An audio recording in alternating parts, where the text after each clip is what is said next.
లేదు కాబట్టి ప్రభుత్వం ముందుకే వెళ్ళాలని నేను భావిస్తాను. రైట్. ఒకసారి రవీందర్ సింగ్ గారు, మీరు కూడా ఇందాక చెప్పారు దేవేంద్ర రెడ్డి గారు సివిల్ సప్లై కార్పొరేషన్గా ఎక్కువ కాలం కాకపోయినా కొద్ది కాలమైనా సివిల్ సప్లై కార్పొరేషన్ చైర్మన్గా చేశారు, రాజకీయాలేమో సుదీర్ఘంగా ఉన్నారు, మేయర్గా కూడా పనిచేశారు ప్రజాప్రతినిధిగా.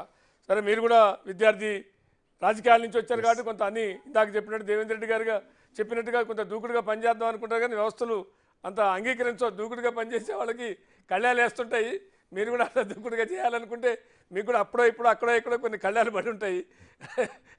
కానీ ఇక్కడ ఓవరాల్గా ఇందాక దేవేంద్ర రెడ్డి గారు చెప్పింది ఏంటంటే, గత ప్రభుత్వం ఏదైతే రేటు ఫిక్స్ చేసిందో 1700 అనుకుంటూ, అది సరే డేట్ కూడా అనుకున్నారు, టెండర్ కూడా అనుకున్నారు, అది ఆనాడు వచ్చినటువంటి ఆరోపణలు విమర్శల నేపథ్యంలో అది చేశారు. ఇవాళ ఈ ప్రభుత్వం 2079 రూపాయల 2000 చిల్లర ఫిక్స్ చేశారు. ఆ రకంగా ఎక్కడ 1700తో చూసుకుంటే కనుక 300 పైన 379 రూపాయలు ఎక్కువే 1100 కోట్లు వచ్చింది. ఆ రకంగా చూస్తే 1100 కోట్లు సివిల్ సప్లై కార్పొరేషన్కి ఆదాయమే తప్ప నష్టమైతే జరిగినటువంటి దాఖలాలు అయితే కనపట్ల. కానీ ఇందాక చెప్పినట్టుగా ఎవరైతే గ్లోబల్ టెండర్ తీసుకున్నాడో ఆయన బయట అమ్ముకుంటే దానికి ప్రభుత్వానికి ఏం సంబంధం అనేటువంటి రెండు అంశం. ఇక్కడ ఏం జరిగిందని బీఆర్ఎస్ కానీ బీజేపీ కానీ విమర్శలు సంధిస్తున్నటువంటి పరిస్థితి, మీరేమంటారు?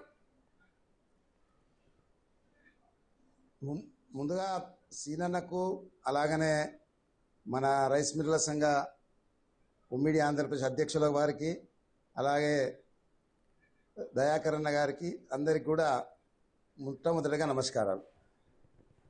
ముఖ్యంగా నేను 2 విషయాలు చెప్తా. ఇప్పుడు అధ్యక్షుల వారు చెప్పింది చాలా చక్కగా విన్నా. ముఖ్యంగా అందులో ఏంటంటే 2 పాయింట్లు ఏంటంటే, కార్పొరేషన్ టెండర్ పెట్టినప్పుడు 1750 రూపాయల చొప్పున వస్తే వెంటనే దాన్ని ఏం చేసినామంటే ఒక నోట్ తయారు చేసి ప్రభుత్వానికి ₹1 నష్టం కావద్దని క్యాన్సిల్ చేయడం జరిగింది. క్యాన్సిల్ చేసిన తర్వాత గ్లోబల్ టెండర్ల వ్యవస్థ ఏదైతే ఉందో 100 కోట్లది దాన్ని తగ్గించినాం. దాన్ని ఎందుకు తగ్గించినామంటే, తెలంగాణలో అందరు రైస్ మిల్లర్స్ కానివ్వండి, బిజినెస్ మ్యాన్స్ కానివ్వండి, మిగతా సంబంధాలు ఉన్న వాళ్ళందరూ కూడా పార్టిసిపేట్ చేయాలని వి రిడ్యూస్ 10 crores వరకు. అప్పుడు ఏంటంటే రైస్ మిల్లర్స్ అందరు వచ్చి కూడా ధాన్యాన్ని మేమే కొంటామని చాలా సందర్భాల కలెక్టర్ల ద్వారా ఒక రిప్రజెంటేషన్ చేయడం జరిగింది. ప్రభుత్వానికి కూడా రిప్రజెంటేషన్ ఇవ్వడం జరిగింది. ప్రభుత్వం మొట్టమొదటిగా నేను కేసీఆర్ గారికి, కేటీఆర్ గారికి, వీళ్ళందరికీ ముఖ్యంగా ఏంటంటే నాకు ఫ్రీ హ్యాండ్ ఇచ్చిండ్రు. ఎక్కడ కూడా నన్ను హడిల్ అనలేదు, ఎక్కడ నన్ను ఇబ్బంది పెట్టింది. ఇప్పుడు అధ్యక్షులు వారు చెప్పినట్టు ఎక్కడ కూడా నాకు వారు చెప్పిన సందర్భాలు లేవు.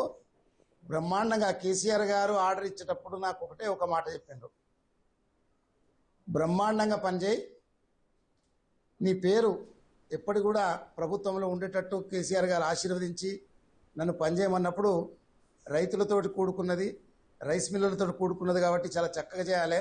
ఎందుకంటే తొందరగా బదనామయ్యే సంస్థనే సివిల్ సప్లై కాబట్టి. ముఖ్యంగా నేను 2 విషయాలు చెప్తా. దేవేంద్రన్న గారు చెప్పింది, అధ్యక్షుడు చెప్పింది పూర్తిగా విన్న. నేనేమంటున్నా అంటే 2007 రూపాయలకు వాళ్ళు గ్లోబల్ టెండర్ పెట్టిండ్రు.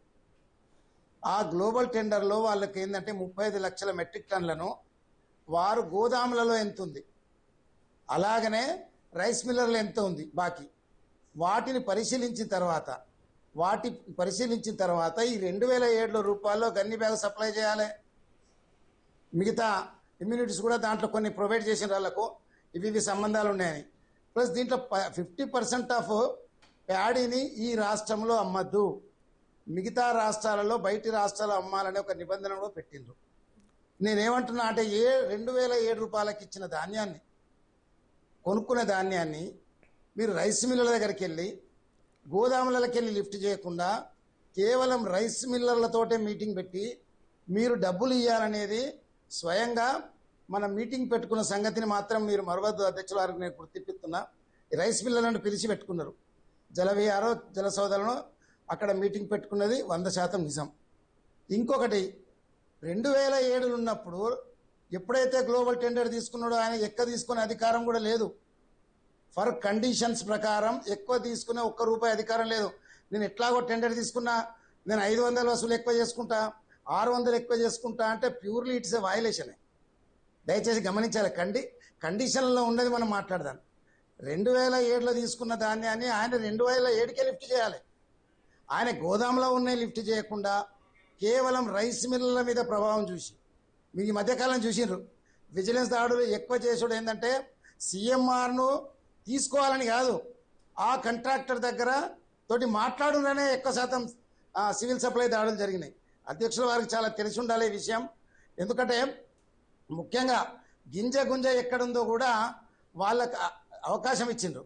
గ్లోబల్ టెండర్లకి ఏంటంటే ఏ గోదాములో ఎంత ఉంది, ఏ రైస్ మిల్ ఎంత దగ్గరని లాట్స్ ప్రకారం డివైడ్ చేసిండ్రు. ఎన్నికల్లో ప్రమేయం ఉంది కాబట్టి, ఎన్నికలు జరుగుతున్నాయి కాబట్టి అధికంగా వసూలు చేయడం అనేది ఇది నిజంగా కూడా కొద్దిగా ఇబ్బందికరమైన వార్త. ఎవరైనా కానీ నేను బిజినెస్ ఉన్నా ఎక్కువ అమ్ముకుంటా ఎక్కువ కొనుక్కుంటా అంటే అది కలవదు కదా. నువ్వు ఏంటంటే నీ లాభాలతోటి నీకు అయ్యే ఖర్చులతోటి కలుపుకొని 2007 పెట్టినావు. ఆ 2007 రూపాయలల్లా నువ్వు అదనంగా 216 రూపాయలు వసూలు చేసుకుంటున్నావు అంటే అది దేనికోసం వసూలు చేస్తుండు దయచేసి మీరు గమనించాలి. ఎందుకంటే రైస్ మిల్లర్ల దగ్గరనే ప్యాడీ ఉంది కదా మీకు గోదాములలో, 2007లో ఎత్తుకోవాలి కదా అవన్నీ. 2007 రూపాయల్లో గోదాములకి వెళ్ళి లిఫ్ట్ చేయాలి కదా. గోదాములకి వెళ్ళి లిఫ్ట్ చేసింది ప్రభుత్వం ఎంత